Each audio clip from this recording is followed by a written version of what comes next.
Miss universe హైదరాబాద్లో ఎట్లా conduct చేస్తారని. ఏంద్రా నాయన నీ బాధ, నీ దుఃఖమేంది, ఏంది అసలు ఆయన ఆవేదన ఏందో, బాధ ఏందో, దుఃఖం ఏందో నాకు అర్థం కాలే. ఒక అద్భుతమైన అవకాశం పర్యాటక రంగానికి ఇది. 140 దేశాలకు సంబంధించిన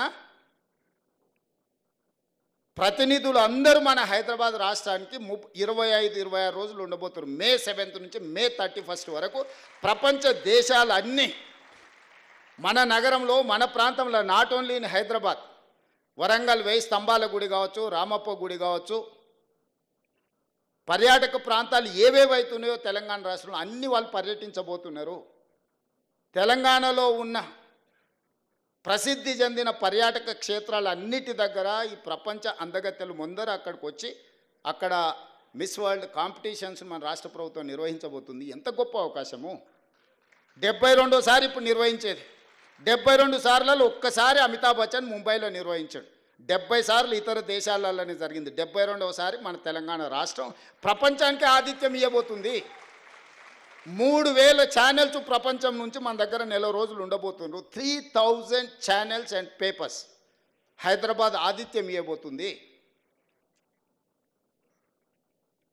గ్లోబ్లో హైదరాబాద్ ఒక ల్యాండ్ మార్క్ కాబోతుంది. అసలు ఇంత మంచి సందర్భం వస్తే నువ్వు అభినందించకపో, నీ బాధ దుఃఖం రోజు మాట్లాడుతుండు. దానికి ఎట్లా ఖర్చు పెడితే దీనికి ఎట్లా ఖర్చు. మేము దుబారా చెయ్యము. మేము 5-10 కోట్లు 20 కోట్లు ఒకవేళ దీంట్లో ఖర్చు పెడితే ప్రపంచ దేశాల నుంచి వేలాది లక్షలాది మంది ఇక్కడికి వస్తే ఇక్కడ ఉండే hotel industry, food industry, other ఇండస్ట్రీస్లో 100 కోట్ల రూపాయల ఆదాయం తెలంగాణ రాష్ట్రానికి రాబోతుంది.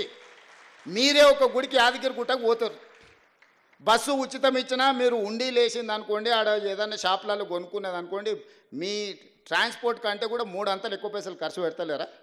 మనం జాతరకు పోతాం, మన పిల్లలు అదిగోని ఇదిగోని అని అంటే మనల్ని ఎవరన్నా ఫ్రీగా తీసుకపోయినా మనం ఆడ ఖర్చు పెట్టొస్తలేమా?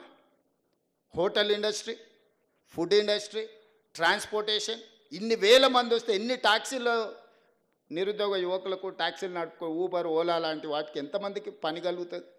ఎన్ని హోటల్స్ నెల రోజులు 100% బుకింగ్ ఉంటాయి.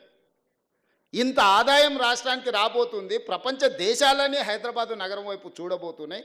ఇన్ని దేశాలను ఒక దగ్గరికి మనం రప్పించగలిగిన శక్తి సామర్థ్యం నీకుంటే, అమెరికాలో చదివచ్చినావు కదా, 10 ఏళ్ళలో ఎందుకు తీసుకురాలేదు?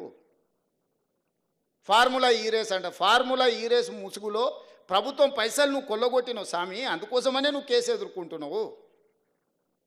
నీకు నాకు పోలిక లేదు. ప్రజల కోణంలో ప్రజా సమస్యలను పరిష్కరించాలన్న ఆలోచనతో నేనున్నా. ఉద్యమం ముసుగులో మొత్తం ఉన్నదంతా ఊడ్చుకపోదామన్న ఆలోచనలో మీరున్నారు. నీకు నాకున్న తేడా ఇది. ఏ రోజైనా మిమ్మల్ని నా కుటుంబ సభ్యులకి ఇట్లా కలిసి చెప్పడానికి మాట్లాడినారా? మీరు ప్రత్యక్ష సాక్షులే కదా, నేనేం కొత్తగా చెప్పాల్సిన పని లేదు కదా.